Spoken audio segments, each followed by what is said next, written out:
नमस्ते भाइयों और बहनों, डीएम एस्ट्रोलॉजी की हिंदी चैनल में आप सभी का स्वागत करता हूं। यह चैनल सिर्फ हिंदी वीडियो के लिए बनाई है। इंग्लिश वीडियो अगर आपको देखना है तो आप डीएम एस्ट्रोलॉजी चैनल पे देख सकते हैं। आज हम बात करने जा रहे हैं गुरु के बारे में। वैसे गुरु का 2023 का फल हमने देख लिया है, शनि का भी मैंने वीडियो किया है, शनि 2023 में क्या फल देगा, राहु का भी किया है। पर यह वीडियो मात्र और मात्र गुरु का पाप कर्तरी योग के ऊपर बना है, क्योंकि एक तरफ से शनि है, एक तरफ से राहु है और बीच में गुरु है। हालांकि ये योग चालू हो चुका है 17 जनवरी को। जैसे ही शनि महाराज कुंभ राशि में आए, वो कुंभ राशि में आए, गुरु मीन राशि में है और राहु मेष राशि में। इस तरह से शनि कुंभ में और राहु मेष में होके बीच में जो मीन राशि है उसके ऊपर दबाव बना रहा है। शनि आगे से आ रहा है, राहु पीछे से आ रहा है और गुरु के ऊपर दबाव बना रहा है। और यही गुरु आपको 17 जनवरी से लेके 22 अप्रैल तक इसी के बीच में दबाव सा महसूस होगा और गुरु का आपको पूर्ण फल भी नहीं मिलेगा। अब इसके बीच में ही शनि भी अस्त हो जाएगा 3 फरवरी से लेके 6 मार्च तक, वो भी एक अस्त का रहेगा, गुरु भी अस्त का होगा। सो ये बहुत सारी चीज़ें इसी दौरान होने वाली है।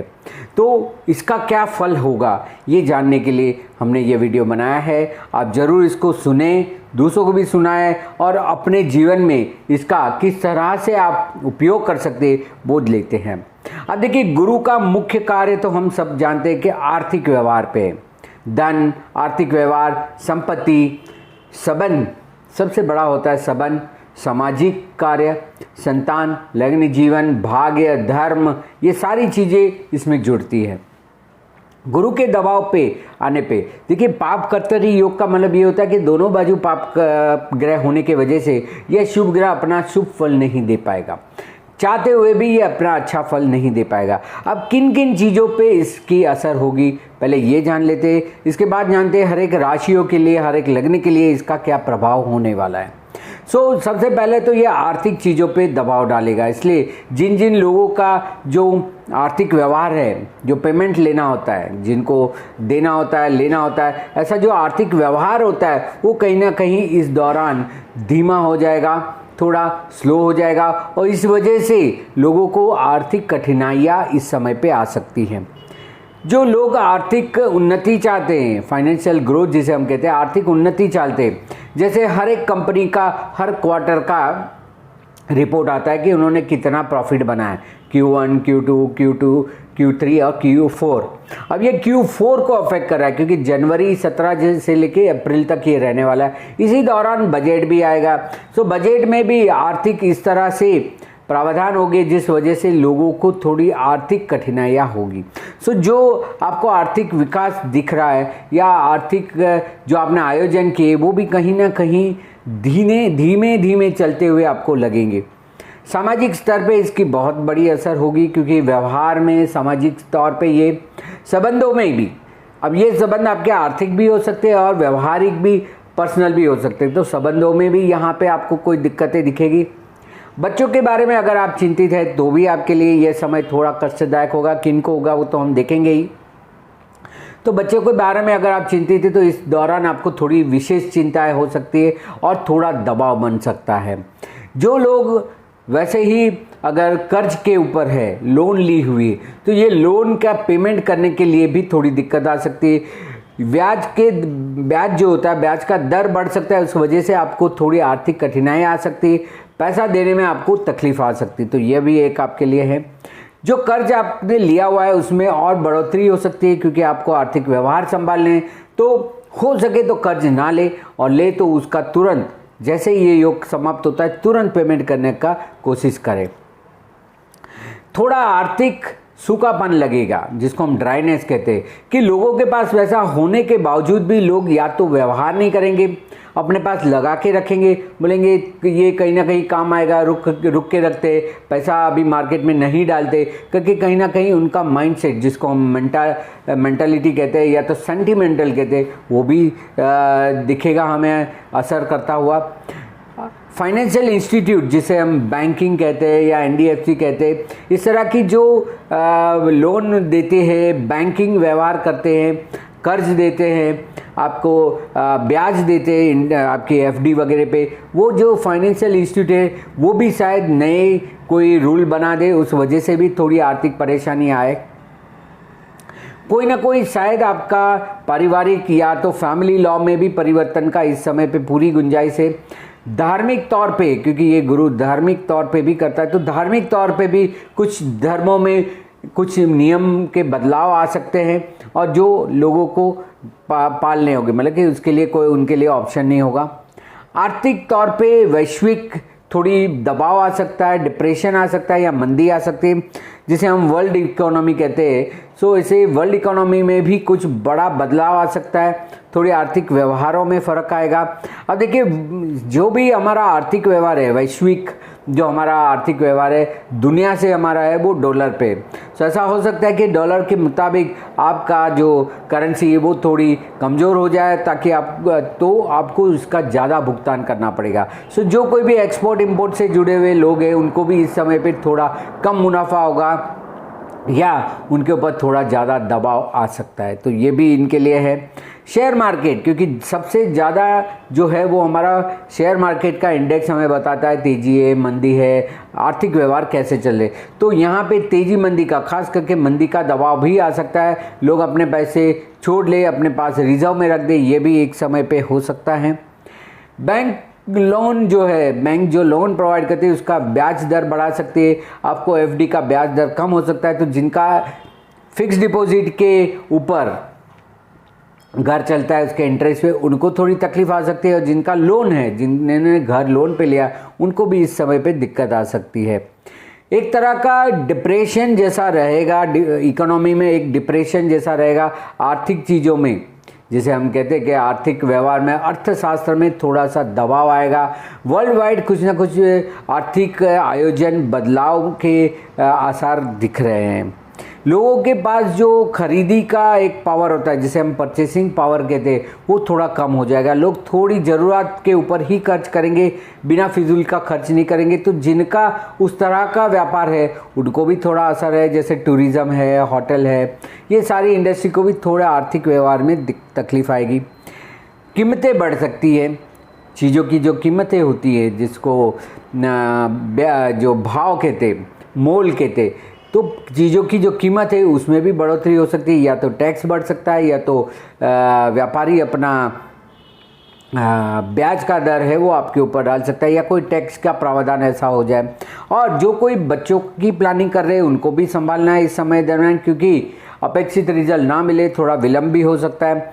शादी ब्याह का भी, जिनका शादी ब्याह फिक्स हो चुका है उनको भी सतेज रहना है, और जिनका शादी ब्याह की बात चल रही है उनको भी इस समय पे थोड़ा विशेष ध्यान देना पड़ेगा, क्योंकि ये सारी चीज़ें आपके भाग्य से भी जुड़ी हुई है।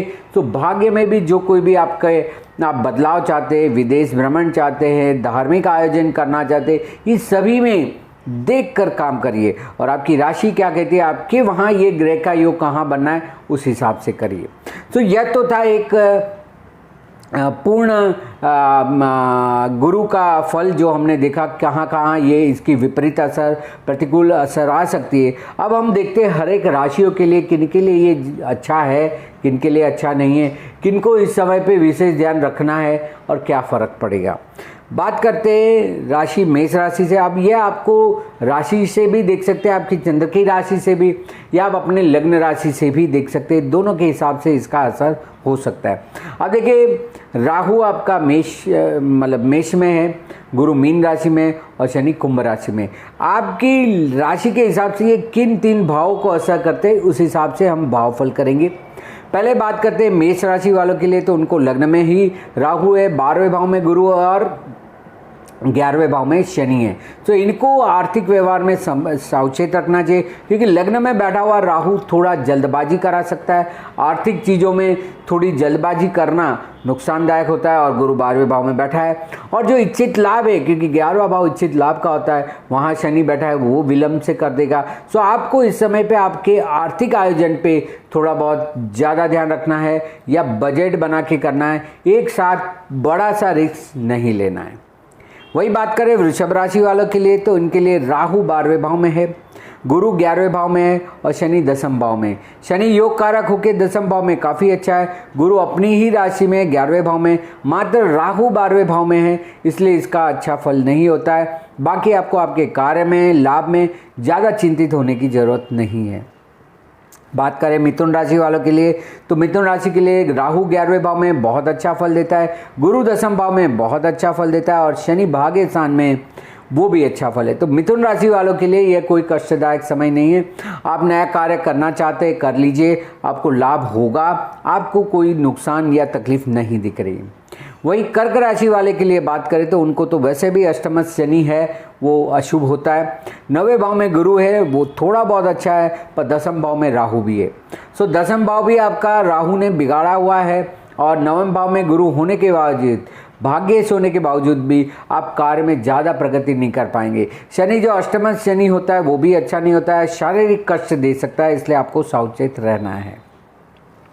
वही सिंह राशि के लिए बात करें तो सिंह राशि वालों के लिए राहु 9वें भाव में वो अच्छा नहीं होता है, गुरु है वो अष्टम भाव में, वो भी अच्छा नहीं होता है और शनि महाराज 7वें भाव में। मतलब कि दोनों अच्छे भाव जो है 7वें भाव और 9वें भाव, वो दोनों में पाप ग्रह है और जो अशुभ भाव है वहाँ पे गुरु है। तो आपके लिए भी स्वास्थ्य के लिए खास आपको सावधानी बरतनी है। अगर पुराना कोई रोग चल रहा है तो उसमें ध्यान रखना है। ये 100 दिनों के लिए अपने स्वास्थ्य के बारे में विशेष कुछ ध्यान रखें, क्योंकि राहु शनि जो 7वें भाव में है वो आपके शारीरिक कष्ट को भी बढ़ा सकता है। कन्या राशि के लिए बात करें तो ये राहु 6ठे भाव में, राहु अष्टम भाव में, वो बहुत अच्छा फल देता है, वो अच्छा फल नहीं देता है। राहु अष्टम भाव में, गुरु आपका 7वें भाव में और शनि 6ठे भाव में। दोनों पाप ग्रह जो है वो अशुभ स्थान में है, वो बहुत अच्छा है और गुरु महाराज जो 7वें भाव में वो अच्छा है। सो राहु का एक खाली अष्टम भाव में होने से आपको अचानक से कोई तकलीफ या कष्ट आ सकता है। वैसे गुरु का और शनि का ध्यान अच्छा है। अगर आप नौकरी वगैरह में भी कुछ बदलाव चाहते तो कर सकते हैं। कन्या वालों के लिए ये ज़्यादा अशुभ नहीं है, खाली अष्टमस राहु का, और बाकी आपको व्यवहार, आर्थिक व्यवहार दिखने हैं।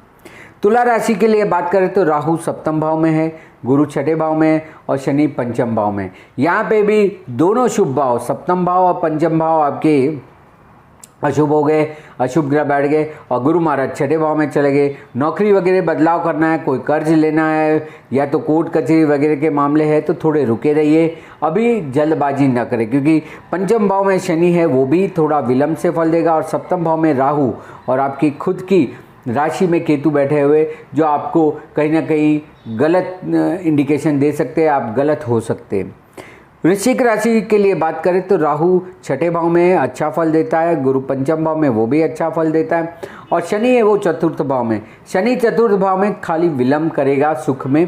बाकी आप संतान के लिए कोई उपाय वगैरह कर रहे तो उसका भी थोड़ा विलंब से फल मिलेगा, अपेक्षित फल तुरंत नहीं मिलेगा, पर राहु 6ठे भाव में अच्छा फल देता है, इसलिए आपको ज़्यादा कष्ट नहीं है। वही धनु राशि के लिए बात करें तो धनु राशि के लिए राहु 5वें भाव में है, गुरु 4th भाव में है और शनि 3रे भाव में है। अगर कोई नया साहस, सुख की चीज़ें और आर्थिक व्यवहार करना चाहते हैं तो थोड़ा रुके रहना चाहिए। संतान के बारे में कोई निर्णय लेना है तो भी रुका रहना चाहिए। 5वें भाव में राहु है, उच्च अभ्यास या संतान के बारे में अभी थोड़ा विपरीत फल मिल सकता है। सुख की कोई भी चीज़ इतनी जल्दी आपको फ़ायदा नहीं देगी और यहाँ कहीं ना कहीं आपको रुकाव आ सकता है, तो रुके रहिए और 22 अप्रैल के बाद ही कोई बड़े निर्णय ले, आपके लिए अच्छा होगा। वही बात मकर राशि वालों के लिए करें तो राहु 4th भाव में और शनि 2रे भाव में। दोनों शुभ भाव जो हम एक आर्थिक वृद्धि के लिए देखते हैं और 4th भाव जो होता है वो हम सुख के लिए देखते हैं, वो दोनों में इस समय पे थोड़ा कष्टदायक है। और 3रे भाव में गुरु है, वो ज़्यादा अच्छा फल नहीं दे पाएगा। हालांकि 7.5 का आपका कष्टदायक समय समाप्त हो चुका है। आर्थिक व्यवहार धीरे धीरे बढ़ेंगे, आर्थिक व्यवहार में ऐसे कोई ज़्यादा तकलीफ नहीं है, पर आपके लिए 4th राहु वो भी सुख में बाधाएं दे सकता है। 2रे भाव में शनि धन का विलंब कर सकता है, इसलिए आपको भी रुके रहना है। वही कुंभ राशि के लिए बात करें तो राहु 3रे भाव में अच्छा फल देता है, गुरु दूसरे भाव में वो भी अच्छा फल देता है। और शनि महाराज जो आपके लग्न में आए हुए साढ़े साथी का ये दूसरा तबक्का है। आपको कार्य में विशेषता आपको लगे रहना है। हाँ, थोड़े आर्थिक व्यवहार विलंब से होंगे क्योंकि दूसरे भाव में गुरु है, तो वो पाप कर्तरी में आ जाने से आपके व्यवहार और आर्थिक चीज़ों में थोड़ा बदलाव आएगा, थोड़ा परिवर्तन होगा, थोड़ा विलंब होगा। पर साहस पराक्रम के लिए कोई तकलीफ नहीं। तीसरे भाव में राहु और पहले भाव में शनि जो है, सो आपको मेहनत करनी है और कोई ना कोई कार्य में लग जाना है। वैसे भी शनि की साढ़े साथी के बारे में और शनि की कुंभ राशि में भी मैंने बताया कि आपको क्या करना है। आखिर में बात करें मीन राशि की, तो मीन राशि के लिए राहु दूसरे भाव में है, गुरु स्वयं खुद की ही लग्न में राशि में है और शनि महाराज 12वें भाव में है। यह भी एक अच्छा समय नहीं होता है। व्यय स्थान में शनि और धन स्थान में राहु और देह स्थान में गुरु महाराज बैठे। आपकी साढ़े साथी भी प्रारंभ हो चुकी है।